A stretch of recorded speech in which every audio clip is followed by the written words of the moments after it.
शीतला माता की कहानी। जय श्री कृष्णा, राधे राधे। हिंदू धर्म में शीतला सप्तमी और अष्टमी का बहुत महत्व है। हर साल यह पर्व चैत्र मास के कृष्ण पक्ष की सप्तमी तिथि को मनाया जाता है। इसके अगले दिन यानी अष्टमी को शीतला अष्टमी का पर्व मनाया जाता है। शीतलाष्टमी और मां शीतला की महत्ता का उल्लेख स्कंद पुराण में बताया गया है। यह दिन देवी शीतला को समर्पित है। अनेक स्थानों पर यह पर्व सप्तमी को ही मनाया जाता है। बसोड़ा की परंपराओं के अनुसार इस दिन भोजन पकाने के लिए अग्नि नहीं जलाई जाती, इसलिए अधिकतर महिलाएं शीतला अष्टमी के एक दिन पहले भोजन पका लेती हैं और बसोड़ा वाले दिन घर के सभी सदस्य इसी बासी भोजन का सेवन करते हैं। सप्तमी के दिन घरों में कई तरह के पकवान बनाए जाते हैं, जैसे हलवा, पूरी, दही बड़ा, पकौड़ी, पुए, रबड़ी आदि बनाया जाता है। अगले दिन सुबह महिलाएं इन चीजों का भोग शीतला माता को लगाकर परिवार की सुख समृद्धि की कामना करती है। इस दिन शीतला माता समेत घर के सदस्य भी बासी भोजन ग्रहण करते हैं। इसी वजह से इसे बासौड़ा पर्व भी कहा जाता है। मान्यता है कि इस दिन के बाद से बासी भोजन करना उचित नहीं होता है। यह सर्दियों का मौसम समाप्त होने का संकेत होता है और इसे इस मौसम का अंतिम दिन माना जाता है। इस पूजा करने से शीतला माता प्रसन्न होती है और उनके आशीर्वाद से घर में खुशहाली रहती है। अब आइए सुनते हैं शीतला माता की कथा। एक बार शीतला माता ने सोचा कि चलो आज देखूं कि धरती पर मेरी पूजा कौन करता है, कौन मुझे मानता है। यही सोचकर शीतला माता धरती पर राजस्थान के डूंगरी गांव में आ गई। वहां पहुंचकर उन्होंने देखा कि इस गांव में तो मेरा मंदिर भी नहीं है, ना ही यहाँ पर कोई मेरी पूजा करता है। शीतला माता वेश बदलकर गांव की गलियों में घूम रही थी।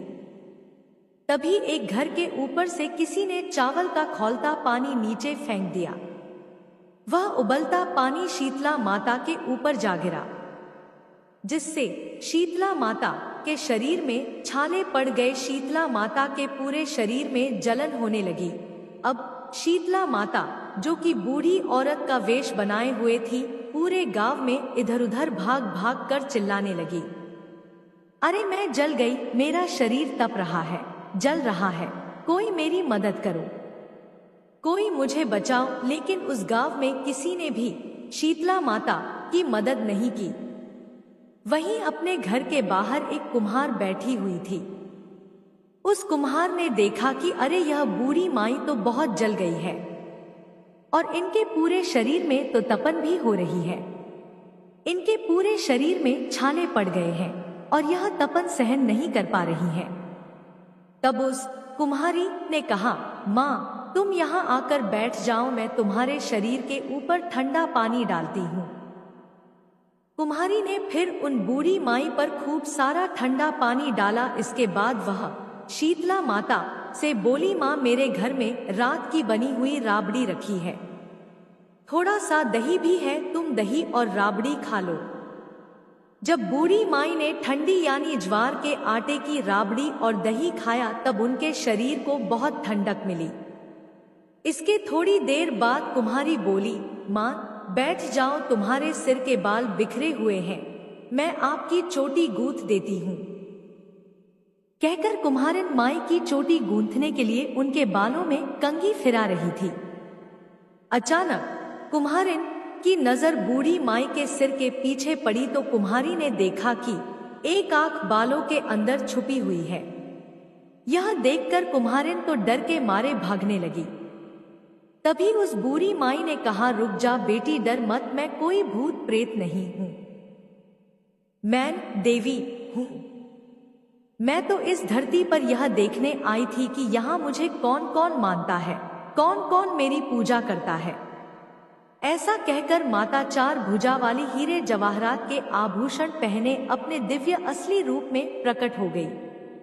माता के दर्शन पाकर कुम्हारिन सोचने लगी कि अब मैं तो बहुत गरीब हूं, इन माता को कहां बिठाऊं। तब माता उसकी दशा को देखकर कहने लगी, बेटी, तू किस सोच में पड़ गई?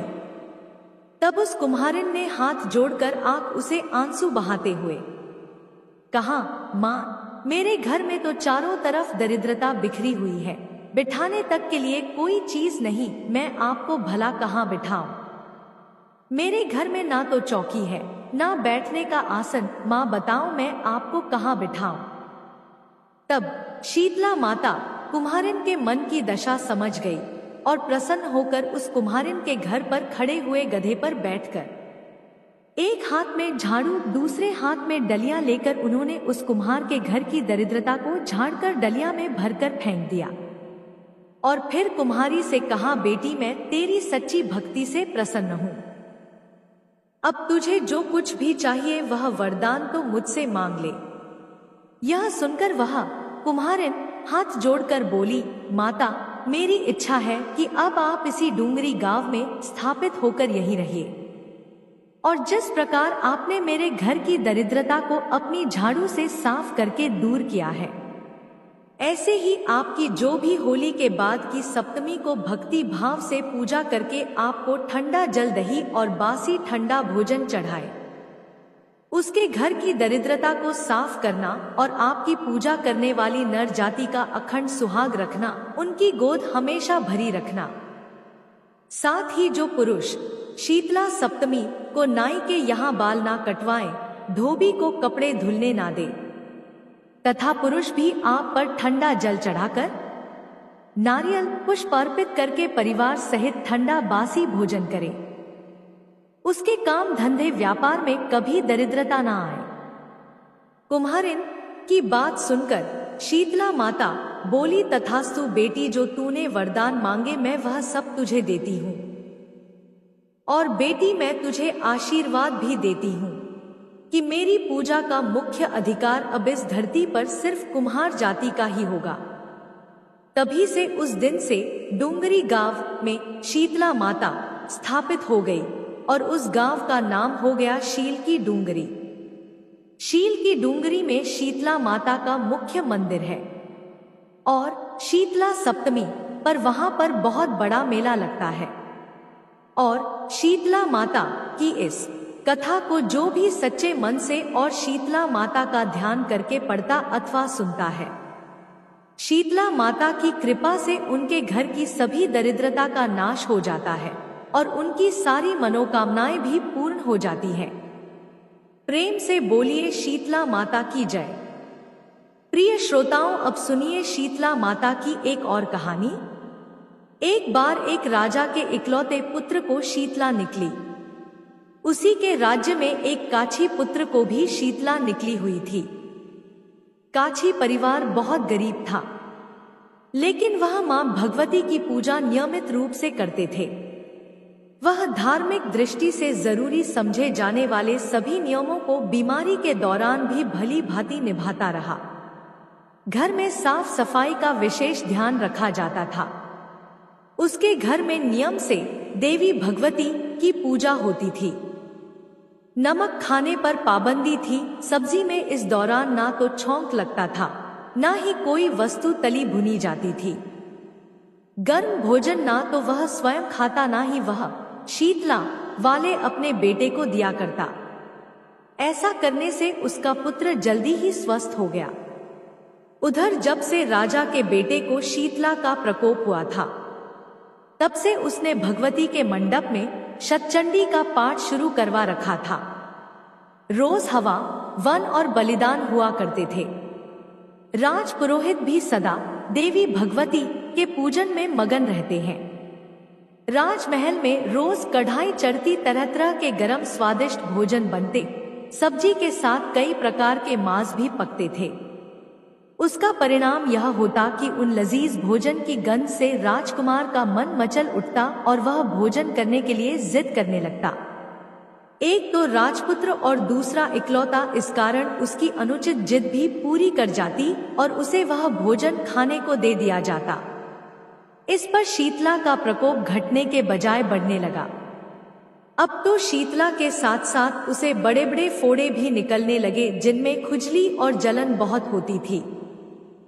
शीतला की शांति के लिए राजा जितने भी उपाय करता, शीतला का प्रकोप उतना ही बढ़ता जाता, क्योंकि अज्ञानतावश राजा के यहाँ सारे काम उल्टे हो रहे थे। यह देखकर अब तो राजा बहुत परेशान हो गया। उसकी समझ में नहीं आ रहा था कि इतना सब कुछ करने के बाद भी शीतला का प्रकोप शांत क्यों नहीं हो रहा। एक दिन राजा के गुप्तचरों ने उन्हें बताया कि काछी पुत्र को भी शीतला निकली थी, फिर वह बिल्कुल ठीक हो गया।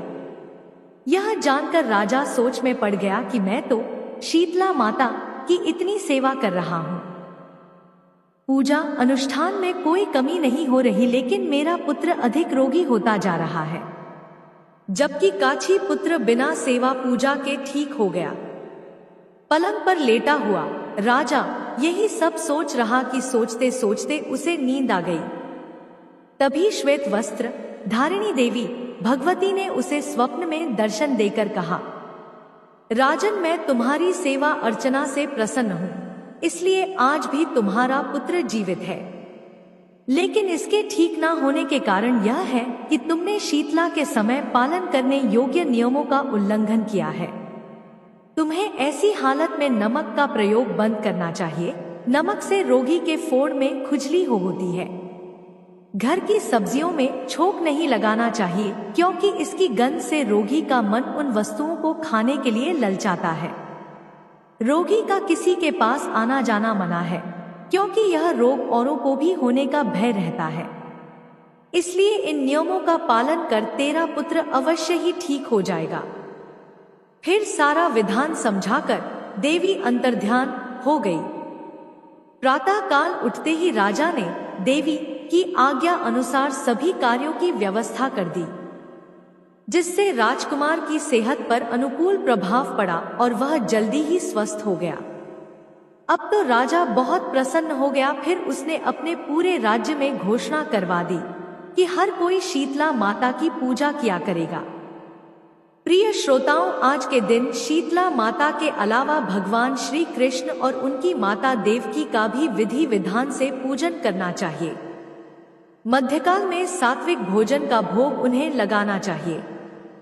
ऐसा करने से केवल पुण्य ही नहीं मिलता, बल्कि सारे दुख भी दूर हो जाते हैं।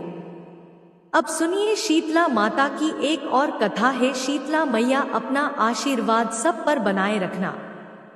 प्राचीन कथा के अनुसार एक बार एक बुढ़िया माई और उनकी 2 बहुओं ने शीतला माता का व्रत किया।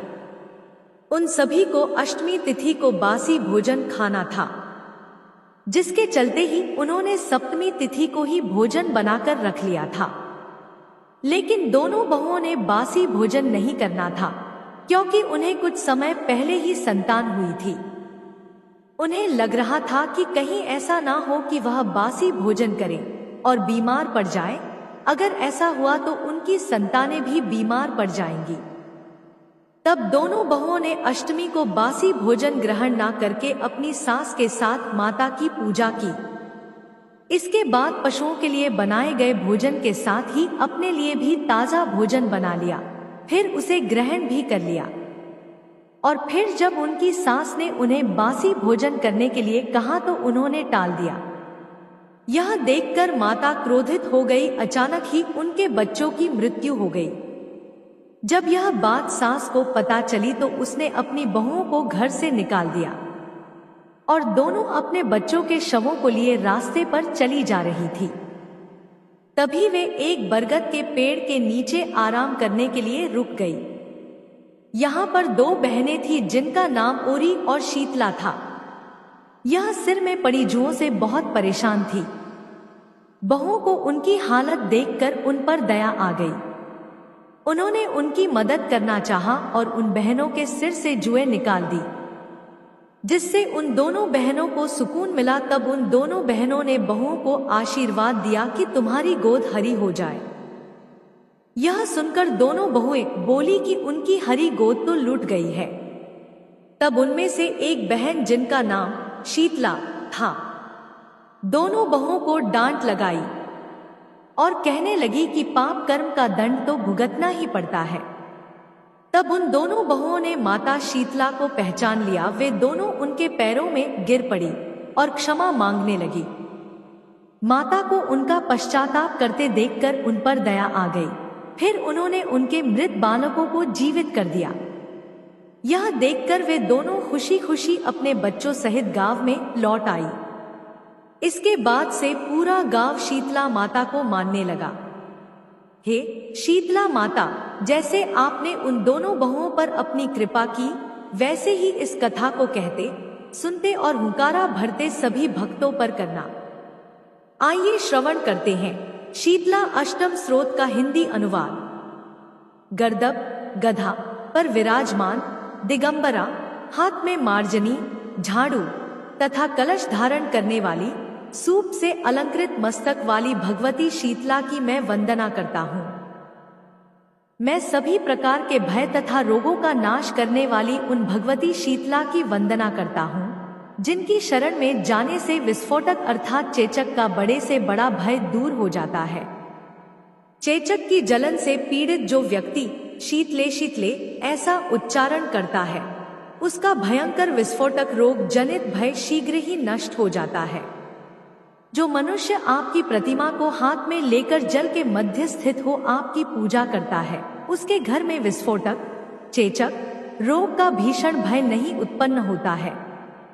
हे शीतले, ज्वर से संतप्त, मवाद की दुर्गंध से युक्त तथा विनष्ट नेत्र ज्योति वाले मनुष्य के लिए आपको ही जीवन रूपी औषधि कहा गया है। हे शीतले, मनुष्यों के शरीर में होने वाले तथा अत्यंत कठिनाई से दूर किए जाने वाले रोगों को आप हर लेती हैं। एकमात्र आप ही विस्फोटक रोग से विदीर्ण मनुष्यों के लिए अमृत की वर्षा करने वाली हैं। हे शीतले, मनुष्यों के गलगंड ग्रह आदि तथा और भी अन्य प्रकार के जो भीषण रोग हैं, वे आपके ध्यान मात्र से नष्ट हो जाते हैं। उस उपद्रवकारी पाप रोग की न कोई औषधि है और न मंत्र ही है। हे शीतले, एकमात्र आप जननी को छोड़कर उस रोग से मुक्ति पाने के लिए मुझे कोई दूसरा देवता नहीं दिखाई देता। हे देवी, जो प्राणी मृणाल तंतु के समान कोमल स्वभाव वाली और नाभि तथा हृदय के मध्य विराजमान रहने वाली आप भगवती का ध्यान करता है, उसकी मृत्यु नहीं होती। जो मनुष्य भगवती शीतला के इस अष्टक का नित्य पाठ करता है, उसके घर में विस्फोटक का घोर भय नहीं रहता। मनुष्यों को विघ्न बाधाओं के विनाश के लिए श्रद्धा तथा भक्ति से युक्त होकर इस परम कल्याणकारी स्तोत्र का पाठ करना चाहिए अथवा श्रवण सुनना करना चाहिए। हे शीतले, आप जगत की माता हैं। हे शीतले, आप जगत के पिता हैं। हे शीतले, आप जगत का पालन करने वाली हैं। आप शीतला को बार बार नमस्कार है।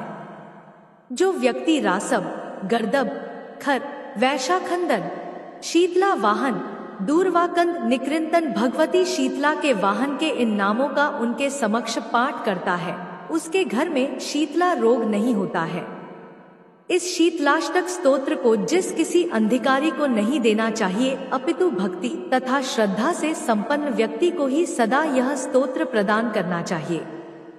आपको हमारी वीडियो पसंद आई हो तो हमारे चैनल को लाइक और सब्सक्राइब करें। कमेंट बॉक्स में जय मां शीतला अवश्य लिखें। राधे राधे।